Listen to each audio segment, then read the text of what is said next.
कि मुझे विद्यार्थी होने के नाते भारत के संविधान का लाभ मिला, लोकतंत्र का लाभ मिला। जो हमारे सांसद हैं वो सांसद संसद में क्या कर रहे हैं, लेकिन आप संगठन हो, बामसेफ संगठन है, अगर वो बामसेफ संगठन के साथ जुड़े तो उनको मजबूती मिल सकती, क्योंकि भारत का संविधान जन्म से लेकर के मृत्यु तक हमारी सुरक्षा करता है। तो क्या हमें इस संविधान की सुरक्षा करनी चाहिए या नहीं करनी चाहिए? करनी चाहिए। तो कैसे करोगे? जब हम संविधान की सुरक्षा नहीं करेंगे, संविधान को पूर्ण रूप से लागू नहीं करवाएंगे तो क्या होगा? तो इसलिए उन गलतियों से हमें सबक लेना पड़ेगा, हम और उन गलतियों के कारण ढूंढने पड़ेंगे और उन गलतियों के लिए एक दूसरे को माफ करना पड़ेगा। गलती उन्होंने की, उनको भी माफ करना पड़ेगा और उनको भी, हमारे समाज के जो अलग अलग टुकड़े अलग अलग संगठनों में काम कर रहे हैं उन्हें भी हमें माफ करना पड़ेगा हमसे अगर कोई गलती हुई। इंसानियत और मानवता के संघर्ष के लिए, इज्जत मान सम्मान के लिए, जैसे तथागत बुद्ध ने इस संदेश को दूसरे देशों में पहुंचाया, उसी तरीके से आज हमें काम करने की जरूरत है।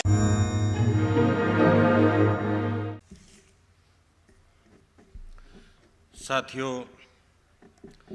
इस सत्र में विभिन्न संगठनों का प्रतिनिधित्व कर रहे प्रतिनिधिगण और सभागार में उपस्थित साथियों, हम इस विषय पर बात कर रहे हैं।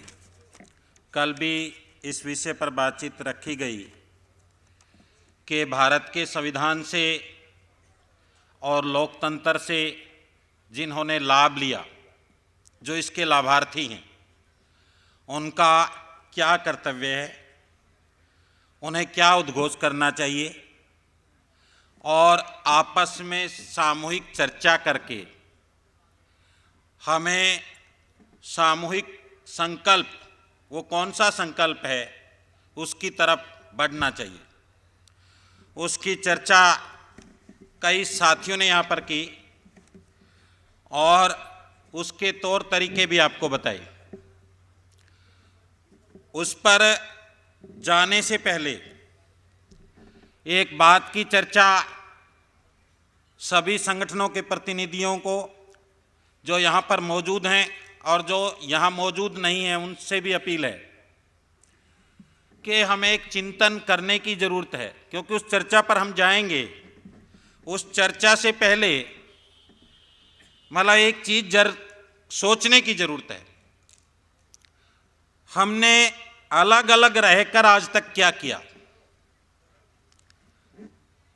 उसमें बहुत सारे लोग बोलते हैं, बामसेफ के बारे में भी बोलते हैं, हालांकि वो लॉजिकल सवाल नहीं है, क्योंकि बामसेफ एक व्यक्ति की नहीं हो सकती, एक जाति की नहीं हो सकती, एक पार्टी की नहीं हो सकती, एक एरिया की नहीं हो सकती, लेकिन फिर भी कई लोग बोलते हैं कि बीएसपी की बामसेफ, क्या नाम है, मेसराम की बामसेफ, ताराराम की बामसेफ, सुबच्चन राम की बामसेफ, ऐसे कई लोगों की, इधर भी कई बार बोल देते हैं कई लोग बोरकर साहब की बामसेफ, क्योंकि बामसेफ एक व्यक्ति की नहीं हो सकती। बामसेफ मूल निवासी बहुजन समाज के लोगों का संगठन है और मूल निवासी बहुजन समाज के लोगों के लिए है, किसी व्यक्ति विशेष के लिए नहीं है, किसी व्यक्ति विशेष को राष्ट्रीय अध्यक्ष बनाने के लिए नहीं है, किसी व्यक्ति विशेष को महिमा मंडित करने के लिए नहीं है। तो बामसेफ क्या है? मूल निवासी बहुजन समाज के लोगों का संगठन है। और किस लिए है? व्यवस्था परिवर्तन के लिए है। हम टोटल चेंज करना चाहते हैं, उसके लिए है। लेकिन फिर भी कई तरह के उतार चढ़ाव आए। रात भी हम चर्चा सुन रहे थे, हमारे वरिष्ठ साथी जिन्होंने जो इन अनुभव से गुजरे हैं, जो टूट फूट भी हुई वो, और उसके बावजूद भी समाज में गलत सवाल उभर रहा है कि किसकी बामसेफ, क्या किसी की बामसेफ होनी चाहिए? नहीं होनी चाहिए। तो इसलिए साथियों, हमें समाज में सही सवाल भी खड़े करने पड़ेंगे, क्योंकि समाज में गलत सवाल उभर रहे हैं और गलत सवालों के गलत जवाब होंगे, उससे परिणाम नहीं मिलेगा। तो इसलिए उस चर्चा में जाने से पहले जो बामसेफ के नाम पर काम कर रहे हैं उनसे भी, और जो अलग से काम कर रहे हैं उनसे भी, जो इन फूले अम्बेडकरी आंदोलन या किसी भी जैसे कल अशोक भारती जी वो दलित संगठन के नाम पर काम कर रही हैं, ऐसे भी जो संगठन हैं उन सब से मैं एक अपील करता हूं, वो विश्लेषण करें, वो चिंतन मनन करें कि हमने अलग अलग रहकर आज तक क्या किया और ऐसे ही अलग अलग रहे तो क्या होगा। क्या हमें भविष्य में भी अलग अलग रहना चाहिए? मतलब आज तक रहे जो भी अज्ञानता या जो भी, आज हमने विषय रखा है लोकतंत्र के लाभार्थी और भारत के संविधान से जिनको लाभ मिला, कम से कम उन्होंने तो उसकी सुरक्षा करनी चाहिए। और क्यों करनी चाहिए? पीछे एक दिन बोरकर साहब ने नागपुर में एक प्रशिक्षण शिविर में बताया कि भारत का संविधान जन्म से लेकर मृत्यु तक सुरक्षा करता है, उदाहरण देकर भी समझाया। मैं उनकी कुछ बातें रिपीट करना चाहूँगा कि जब बच्चा गर्भ में आता है तो गर्भावस्था में टीके लगाए जाते हैं, उस भ्रूण की हत्या नहीं कर सकते, गर्भ नहीं गिरा सकती औरतें। तो इसका मतलब क्या, उसके लिए कानून भी हैं और अलग अलग राज्य में उसके लिए महिलाओं के लिए या शिशु की देखभाल के लिए अलग अलग योजनाएं भी हैं। जच्चा बच्चा सुरक्षा स्कीम ऐसी, कहीं कुछ पैसा भी मिलता है। मतलब ये ड्यूटी किसकी है? भारत के संविधान के मुताबिक सरकार की ड्यूटी है कि बच्चा गर्भ में आया उसकी सुरक्षा करना। बच्चा पैदा होकर के जमीन पर आया तो आंगनवाड़ी केंद्र, शिशु सुरक्षा केंद्र, पीएचसी, सीएचसी ऐसी कुछ हॉस्पिटल बनाए गए छोटे छोटे कि उसकी देखभाल हो। और बच्चा 6 साल का हुआ स्कूल में 14 साल तक फ्री एजुकेशन, पढ़ लिख करके कॉलेज में आया, कॉलेज के बाद वो पढ़ लिख के नौकरी पे गया या किसी संस्था में गया, रिटायर्ड हुआ, रिटायर्ड होने के बाद पेंशन, हालांकि अटल बिहारी वाजपेयी की सरकार ने उसको खत्म कर दिया। तो ये किस लिए दिया जा रहा? जब हम मर जाते हैं हम अपना क्रियाक्रम भारत के संविधान के मुताबिक अपने तौर तरीके से कर सकते हैं। तो इसका मतलब क्या है?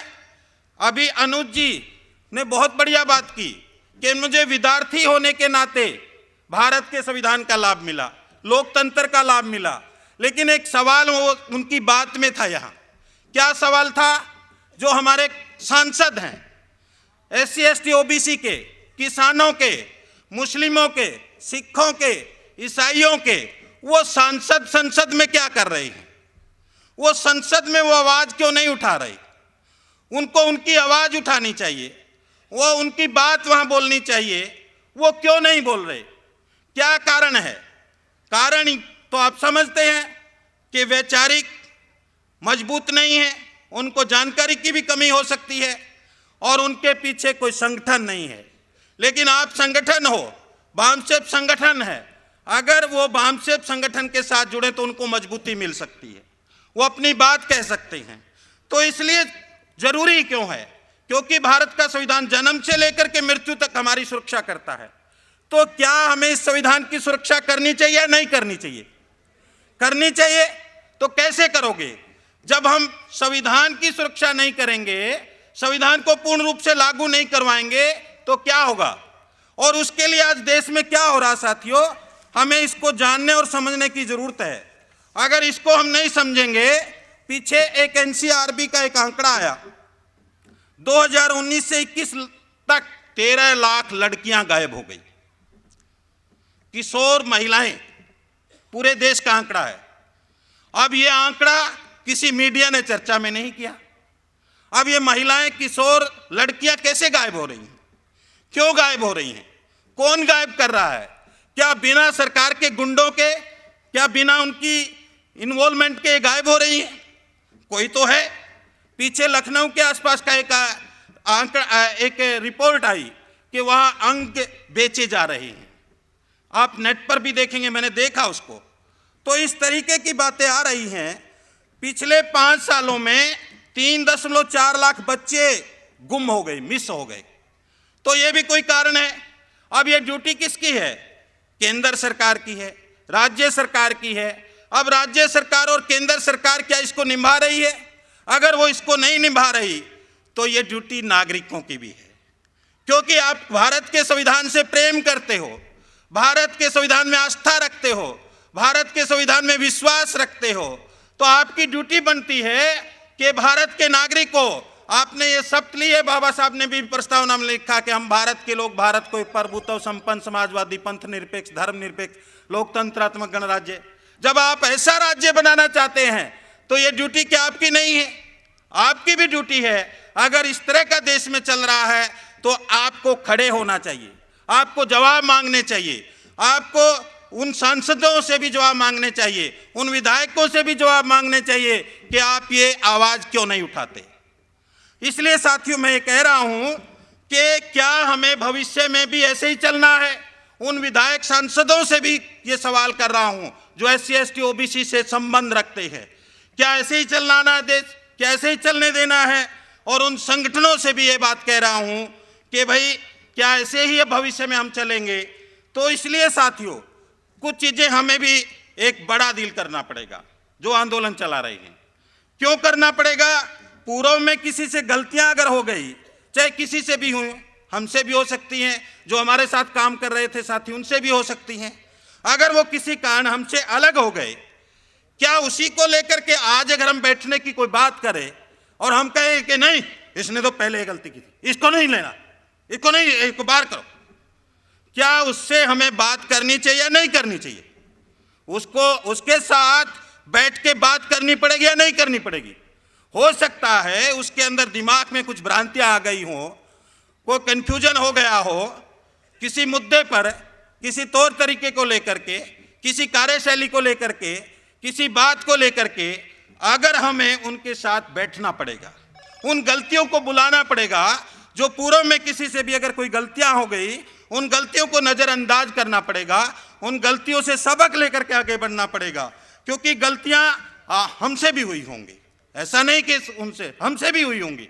जब एक आदमी गलती करता दूसरा पक्ष भी कई बार गलती करता है, तो इसलिए उन गलतियों से हमें सबक लेना पड़ेगा, हम और उन गलतियों के कारण ढूंढने पड़ेंगे और उन गलतियों के लिए एक दूसरे को माफ करना पड़ेगा। गलती उन्होंने की उनको भी माफ करना पड़ेगा और उनको भी, हमारे समाज के जो अलग अलग टुकड़े अलग अलग संगठनों में काम कर रहे हैं उन्हें भी हमें माफ करना पड़ेगा हमसे अगर कोई गलती हुई है। एक साथी यहाँ पर अशोक खेड़ा जी कह रहे थे ताराराम मीणा के बारे में, हमने उनसे कई बार संपर्क किया। अब मंच के माध्यम से भी मैं कह रहा हूँ मीणा साहब आइए हम आपसे बात करेंगे, और मैं उनको फोन करूंगा, आज ही करूंगा। लेकिन उन्हें भी सोचना चाहिए और हम लगातार प्रयास कर रहे हैं सभी संगठनों से। और यहाँ तक नहीं, हमने कुरुक्षेत्र में नेपाल के कुछ सांसद आए, पूर्व मंत्री आए, उन लोगों ने भी हमारे साथ एक अंतर्राष्ट्रीय सम्मेलन किया NCCMBU के तहत, जिसमें मैं उनके नाम आपके सामने रख दूंगा, बताऊंगा। तो वो उसमें वीर बहादुर महतो हमारे साथ भी जुड़े हुए हैं, और एक नरेश वीर साक्य और संत नारायण आलोक, एक भरत साह वह मंत्री हैं अभी, और एक पूर्व मंत्री है डॉक्टर केशव मान साक्य।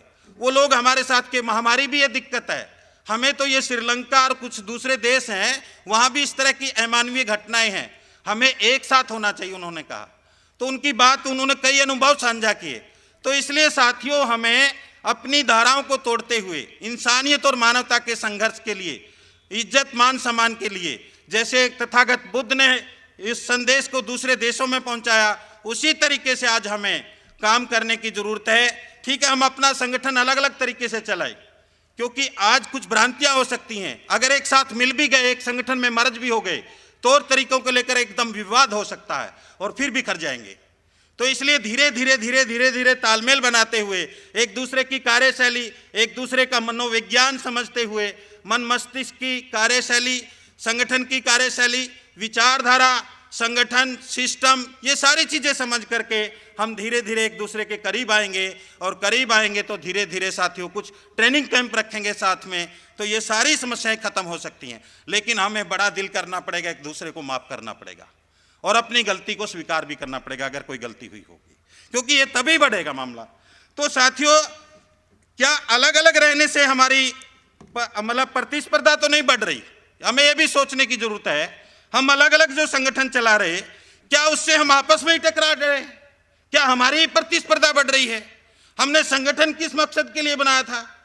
हमें सोचने की जरूरत है कि हमारा संगठन जिस मकसद के लिए बनाया गया, दुश्मन को हराने के लिए, हमारे देश पर हमारी सत्ता कायम करने के लिए, हमारे लोगों का मान सम्मान स्वाभिमान जिंदा रखने के लिए, उसको ऊंचा करने के लिए, हम आपस में ना लड़ने के लिए। लेकिन क्या हो रहा, हम आपस में ही लड़ रहे हैं, आपस में ही प्रतिस्पर्धा बढ़ रही है। और आपस में अगर प्रतिस्पर्धा बढ़ रही है तो इससे हमारी शक्ति दुश्मन के खिलाफ जो उसका प्रयोग होना चाहिए था, लेकिन वह शक्ति किसके खिलाफ प्रयोग हो रही है, आपस में ही हो रही है। और आपस में अगर एक दूसरे के खिलाफ शक्ति का प्रयोग करते रहें तो क्या होगा, आप सोचिए। अगर आपस में ही शक्ति इसी तरीके से करते रहे, और जो यहां पर नहीं है अगर वो इस वीडियो को सुनेंगे, उनसे भी अपील है कि आप भी सोचिए भाई, ऐसे ही अगर हम आपस में लड़ते रहे तो क्या होगा। माननीय अशोक बलारा जी अखिल भारतीय जाट आरक्षण संघर्ष समिति के राष्ट्रीय संयोजक हैं। मैं उनके पास गया जाट आरक्षण के मामले में, तो मुझे नोटिस आया, लेकिन उन लोगों की सिंपैथी मेरे साथ जुड़ी। मैंने उनको बताया उनकी सभा में कि दीनबंधु सर छोटूराम जी ने 4,54,625 एकड़ जमीन शेड्यूल कास्ट के लोगों को बांटी मुल्तान जिले में, पाकिस्तान में। दीनबंधु सर छोटूराम ने साइमन कमीशन आया, उसकी स्वागत समिति के अध्यक्ष थे, और इस आरक्षण का रिप्रेजेंटेशन का उन्होंने समर्थन किया था। क्या आप इसको खत्म होते देखना चाहोगे? उनकी भावनाएं बदली, उन्हें लगा कि सही बात है। और उसके बाद माननीय दयाराम जी उस टाइम राष्ट्रीय अध्यक्ष थे बामसेप के, माननीय दयाराम जी का मैं धन्यवाद करना चाहूंगा, उन्होंने जाट आरक्षण का समर्थन किया। इसलिए किया क्योंकि वो भी मूल निवासी हैं। और उसके बाद बहन कुमारी मायावती ने भी समर्थन कर दिया, मैं इसके लिए उनका भी धन्यवाद करना चाहूंगा। अलग बात है कुछ चीजों पर हमारा, लेकिन उसने समर्थन किया। हरियाणा में, उत्तर प्रदेश के कुछ इलाकों में, पंजाब में और राजस्थान में कुछ लड़ाइयां जो शेड्यूल कास्ट और जाट के बीच होती थी, आधे से ज्यादा खत्म हो गई। उसका यह परिणाम रहा, और उसी का परिणाम है आज अशोक बलारा जी कह रहे हैं कि आप जहां बुलाएंगे हम आएंगे। तो साथियों, हमें एक दूसरे क्या करना पड़ेगा, हमें एक दूसरे के संगठन में भी जाना पड़ेगा। उनकी क्या रीति रिवाज है, उनके संगठन के क्या परंपराएं हैं, उनके क्या कार्यक्रम हैं, उनकी क्या आइडियोलॉजी है, वो क्या चर्चा करते हैं, ये जानना पड़ेगा। अगर ये जानेंगे तो आपस में एक दूसरे के करीब आएंगे। आज हुआ तो आज कई संगठनों के साथी यहां पर हैं, कल भी कई संगठनों के साथी थे, और कल 10-12 संगठनों के साथी मिलकर के गए हमसे कि हम भी इस एनसीसी एमबीओ में काम करना चाहते हैं। तो इसका मतलब आपका संदेश उन तक भी जा रहा है, और इसका मतलब ये भी है कि हम लोग इकट्ठा हो रहे हैं, आगे बढ़ रहे हैं। तो इस आगे बढ़ने की प्रक्रिया को साथियों हमने और ज़्यादा गति देनी है, और उसको गति देने के लिए साथियों हमें कुछ कार्यक्रम भी डिसाइड करने पड़ेंगे। और उसमें सबसे अभी एक और उदाहरण है, मेवात दंगा के बारे में बताया। मुस्लिमों के ऊपर प्रायोजित हमला किया गया, और हमला पूरे हरियाणा में आग लगाने का था। लेकिन मैं धन्यवादी हूँ किसान सभाओं का, सुरेश कोत जी का, अशोक बलारा जी का, रवि आजाद जी का, जो भी गुरनाम सिंह चडूनी का, टिकैत साहब का, कि उन्होंने ये इनिशिएटिव लिया कि हम वहाँ पर जाएंगे मेवात में। अगर मुसलमानों को किसी ने हाथ लगाया हम उनको छोड़ने वाले नहीं हैं। हांसी एक शहर था, हांसी में हिंदू संगठनों ने मुसलमानों को धमकी दी कि वो 2 घंटे में इसको खाली कर दे, नहीं तो मतलब कि अच्छा नहीं होगा, मतलब उनको उजाड़ देंगे, ऐसा कुछ चेतावनी दी। लेकिन वहाँ जाट संगठनों ने और किसान संगठनों ने आकर के कहा कोई इनको हाथ लगा करके देखे। ये क्या हुआ, जो किसान आंदोलन हुआ और हम लोग किसान आंदोलन में उनके बीच में गए, उनका और हमारा कॉम्बिनेशन हुआ, हम जुड़े एक दूसरे के साथ। और उस जुड़ने का परिणाम क्या हुआ, वो मुसलमानों की सुरक्षा में भी खड़े हो गए, उनकी विचारधारा बदली, उनका माइंडसेट बदला। तो इसलिए साथियों हमें जो हमारे संगठन हैं SC ST OBC के, उनको दुश्मन ना समझ करके जो भी हमारे संगठन हैं उनके बीच जाना चाहिए, उनकी सोच समझ को समझना चाहिए। हो सकता है एक बार वो नहीं सुनेंगे। मेरे एक साथी हैं प्रकाश मास्टर, वो कभी RSS में काम करते थे, टूट गए उनसे। वो बता रहा कि एक RSS का आदमी 17 बार मेरे घर आ चुका है, निमंत्रण देने के प्रोग्राम है, मैं नहीं गया। उसने बताया। तो आप भी सीखिए, जब वो एक आदमी, अगर हम किसी के पास गए, एक बार गए, 2 बार गए, 3 बार गए, नहीं आया, वह क्या जरूरत है? और जो आदमी आरएसएस का 17 बार जा सकता है, तो आप 34 बार आपको जाना चाहिए कम से कम उसके घर कि भाई आइए। तो इसलिए साथियों, आपको क्या है, ठीक है कुछ लोगों का चाल चरित्र ठीक नहीं होगा, वो आड़े आएगा, धीरे धीरे आइडेंटिफाई भी हो जाएंगे। समाज ये चाह रहा कि हम इकट्ठे हों, कुछ परिणाम दें, लेकिन वो परिणाम साथियों समाज क्या सोच रहा राजनीति में दिखाई दे। लेकिन राजनीति से पहले सामाजिक संगठन अगर इकट्ठा होंगे तब परिणाम दिखाई दे, राजनीति में बाद में आएगा। लेकिन समाज की धारणा है कि राजनीति में जो अगर दिखाई देगा, हमारी कोई पार्टी सत्ता में आए, समाज की ऐसी सोच है, उस सोच को बदला जाए। उसको कैसे बदलोगे? उसके लिए मैं आप लोगों से निवेदन करता हूं, अगर आप दूसरे संगठनों को तो हम नहीं कह सकते इतना, आप लोगों से जरूर कह सकता हूं, आप उनसे ज्यादा काम करो, ज्यादा गति दो इस आंदोलन को। जो हमारे संगठन है वो भी आपके साथ जुड़ेंगे, आपका जब प्रभाव बढ़ेगा, मैं प्रभाव बढ़ाने का इसलिए नहीं कह रहा, लेकिन जब उनको लगेगा ये ठीक काम कर रहे हैं, वो भी आपके साथ आएंगे। तो जो हम काम कर रहे हैं इसको और गति दो, ज्यादा काम करो, और ज्यादा काम करेंगे तो हमारी समस्याएं भी खत्म होंगी। समस्याएं कैसे खत्म होंगी? के नागराजू जी यहाँ पर बैठे हैं, मेरे कैथल से एक LIC के सीनियर ब्रांच मैनेजर थे, उनके बेटे का वहाँ बेंगलोर में एडमिशन हुआ, उनके बेटे का मोबाइल गुम हो गया, वो बात नहीं कर सके, पूरा परेशान, उनका परिवार रो रहा। मेरे से बात करी उन्होंने, ओम प्रकाश सोलरा जी उनका नाम है, कि सर वहाँ मेरा बेटा है, फ़ोन भी गुम हो गया, बात नहीं हो रही, क्या करूँ? मैंने कहा कोई नहीं, मैं बात करता हूँ। मुझे हालांकि अंग्रेजी इतनी नहीं आती, टूटी फूटी, जैसे मैंने नागराजू साहब से बात की, नागराजू साहब का फ़ोन नंबर दे दिया, तो नागराजू साहब 40 किलोमीटर से चल के उस लड़के से मिलने आए और घर पर बातचीत कराई, घर वाले खुशी से जैम उठे। तो ये परिणाम है कि आप अगर इकट्ठा होते हो, तालमेल होता है, तो ये संगठन का परिणाम। संगठन इस तरीके से भी आपकी मदद करता है। संगठन केवल लक्ष्य उद्देश्य तो पूरा करता ही करता है, आपको दिमागी तौर पर, मानसिक तौर पर, दुख तकलीफ में भी सहयोग करता है। इसका नाम संगठन है। प्रेम, मैत्री, करुणा को बढ़ाता है, तो ये आपको बढ़ानी पड़ेगी। और वो साथियों, हमारा जो संविधान के प्रियम्बल है उसमें बात लिखी है कि हमें हमारा, जैसे हम भारत के लोग, जैसे स्वतंत्रता, बंधुता, न्याय की बात उसमें लिखी प्रस्तावना में। तो बंधुता का मतलब क्या है? जब आप मैत्री करुणा करेंगे तो तभी बंधुता बढ़ेगी। अगर आपके उनके साथ मैत्री और करुणा नहीं है तो बंधुता नहीं बढ़ेगी, और जब बंधुता नहीं होगी तो न्याय भी नहीं होगा। तो इसलिए आप स्वतंत्र तौर पर मैत्री और बंधुता, करुणा का जो सिद्धांत हमारे संविधान की प्रस्तावना में है, ये हमारा कॉमन मिनिमम प्रोग्राम हो सकता है। क्या इस पर किसी संगठन को आपत्ति होगी? किसी को नहीं। कल हमने चर्चा की कि ये 4 पैरामीटर पर हम इकट्ठा हो सकते हैं: संविधान, संविधानवाद, फुले अम्बेडकरी विचारधारा, लोकतांत्रिक पद्धति, संस्थागत नेतृत्व, मूल निवासी पहचान। तो उसमें संविधान और संविधानवाद में संविधान की प्रस्तावना ही बहुत कुछ कहती है। अगर उसको हम केंद्र बिंदु मान करके, इस संविधान को केंद्र बिंदु मान करके, सारी समस्याएं खत्म हो जाएंगी। और इस पर मुझे नहीं लगता कि SC ST OBC के कोई संगठन कोई स्वार्थी होगा या दुश्मन द्वारा प्रायोजित होगा। ऐसा भी हो सकता है।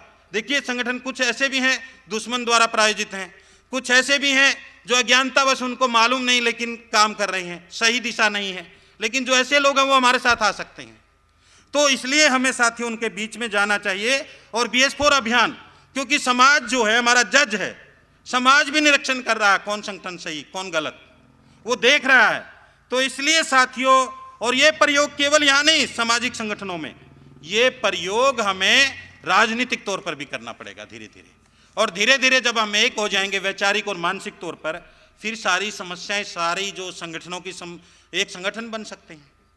और अगर हम लोग हमारे को अच्छा समझेंगे तो हमारे साथ धीरे धीरे धीरे जुड़ते जाएंगे, और जुड़ते जाएंगे तो उससे जो हमारे संवैधानिक मूल्य हैं उसके आधार पर समाज निर्माण होगा। इसके लिए साथियों हमें पूरी ताकत लगा करके, दिन रात एक करके इस कार्यक्रम को बढ़ाना है। लगातार कुछ प्रशिक्षण हमें करने हैं, और इसके लिए हमें दूसरे संगठनों की आलोचना से बचना है। उनकी जो खूबी है उसको हासिल करना है। हो सकता है उनमें कमी होगी, उस कमी को नज़रअंदाज करते हुए धीरे धीरे जब आपके मित्र बन जाएंगे, दोस्त बन जाएंगे, तो तब आप उनको धीरे धीरे ये सारी चीज़ें बताएंगे।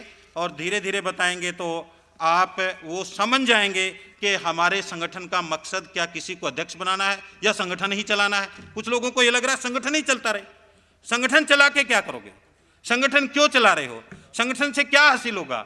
वो सारी चीज़ें उनके दिमाग में आएगी। धीरे धीरे आप उनका संपर्क होगा और संपर्क होने से साथियों, हम जो लोकतांत्रिक प्रणाली भारत के संविधान ने हमें दी है, बंधुता बढ़ाना उसके लिए अति आवश्यक है। और हमारे जो महापुरुष हैं उन्होंने बंधुता का ही संदेश दिया है। व्यवस्था परिवर्तन के लिए भी हम बंधुता बहुत महत्वपूर्ण है।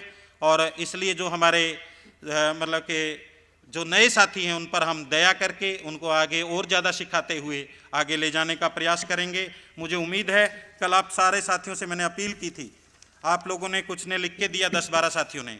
जिन लोगों ने नहीं लिख के दिया मैं उनसे भी अपील करता हूं कि आप मुझे आज का जो विषय था, कल भी हमने इस पर चर्चा की, इस पर और कुछ चीज़ें लिख कर दें, उनका हम चर्चा करेंगे और उनको मैं एक मतलब एक उसका कुछ लिख करके अलग से एक मतलब मटेरियल हम बनाने का प्रयास करेंगे, पंपलेट वगैरह। तो इसलिए साथियों, आपको ऐसी ही भावना रखनी है जिसके मिलने से उत्साह कई गुना बढ़े। हमें ऐसे आचरण करना है, हमारा उत्साह बढ़े और उन साथियों के बिछड़ने से जो मतलब के मतलब ऐसा काम हमें नहीं करना है। क्योंकि मैं बीएसपी में भी रहा साथियों। बीएसपी में जब मैं काम करता था 150 किलोमीटर हम साइकिल चलाते थे और जिस घर में जाते थे उस घर की औरतें शहरों में भी क्या नाम है 40-50 लोगों की रोटी बनाती थी। शायद आज मेरे घर में ना बनाए। मतलब कि ये गिरावट आई हमारे अंदर। इस गिरावट को हमें दूर करना पड़ेगा कि हमारी जो महिलाएं हैं, हमारे जो इसमें क्या है, हमें चरित्र आचरण अच्छा करना पड़ेगा। और जो उस समय में एक जुनून था लोगों में किसी घर में, और कुछ ऐसे लोग भी थे जिन्हों पूरी की पूरी तनख्वाह बीएसपी के लिए दे दिया करते थे। हम गांव में जाते थे, मीटिंग लगाते थे और मीटिंग के बाद वो लोग आ जाते थे। आज उसी जुनून से साथियों काम करने की ज़रूरत है, क्योंकि वो जो पहला एक्सपेरिमेंट हमारा फेल हो गया है। अब हमें नए एक्सपेरिमेंट के लिए मतलब कि सही दिशा में जाने के लिए संघर्ष करना है। मैं इसी आशा और उम्मीद से आपसे रजा चाहूँगा। बहुत सारी बातें हो सकती हैं क्योंकि समय का भी अभाव है, अगला सत्र हमें शुरू करना है। तो इसी के को ध्यान में रखते हुए आपसे रजा चाहता हूँ। सारे साथी इस उद्देश्य लक्ष्य को ध्यान में रखते हुए प्रेम, मित्रता, बंधुता स्थापित करके दूसरे संगठनों को तालमेल बनाते हुए इस कारवां को मंजिल तक ले जाने का प्रयास करेंगे। आपने मेरी बात को सुना, आपका बहुत बहुत धन्यवाद। जय भीम, जय मूल निवासी, जय भारत, जय संविधान। Thank you. MNT news network को सब्सक्राइब करें, लाइक और फॉलो करना ना भूलें। साथ ही बेल आइकॉन दबाकर जन जागृति की मुहिम में जुड़े रहें।